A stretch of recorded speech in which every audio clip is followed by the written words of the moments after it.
je vous souhaite la bienvenue dans notre méditation « Notre Dieu est merveilleux », dont le titre est « Quel souvenir voulez-vous laisser ?»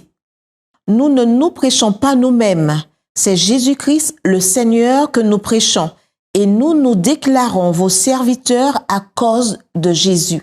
2 Corinthiens 4, verset 5. Que voudriez-vous qu'on dise de vous lorsque vous ne serez plus de ce monde? Cette question semble ne pas être idéale pour commencer la journée. Cependant, il y a au moins 2 bonnes raisons pour lesquelles cela vaut la peine de se la poser. Peter Drucker, considéré par beaucoup comme le père de la gestion moderne, illustre bien la première raison. Il raconte que, quand il avait environ 13 ans, son professeur de religion fit un jour le tour de la classe en demandant à chaque élève « Comment voudrais-tu qu'on se souvienne de toi ?»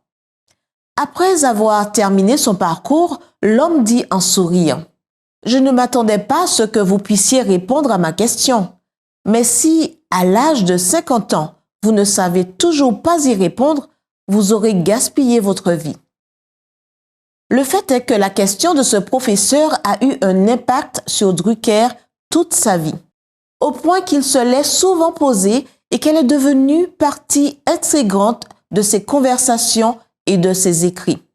Pourquoi?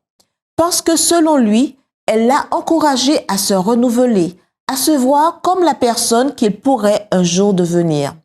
Ce que dit Drucker a du sens, étant donné que nous n'allons passer par ce monde qu'une fois. Pourquoi ne pas être la meilleure personne possible comme enfant, ami, travailleur, travailleuse, mari, femme ou parent? Pourquoi ne pas toujours essayer de faire de notre mieux, s'efforcer de devenir la meilleure personne possible nous amène à la deuxième raison pour laquelle il convient de se demander quels souvenirs nous voulons laisser. Quelles traces laisserons-nous, vous et moi, à notre passage dans ce monde? D'ailleurs, pour laisser des traces, il n'est pas nécessaire d'être une célébrité ou un personnage illustre, il suffit d'être né. Nos empreintes resteront là où nous passons et surtout sur les gens que nous côtoyons. Que diront ces empreintes? De quoi parleront-elles? Raconteraient-elles l'histoire d'une vie gaspillée dans la complaisance ou consacrée au service de Dieu et du prochain?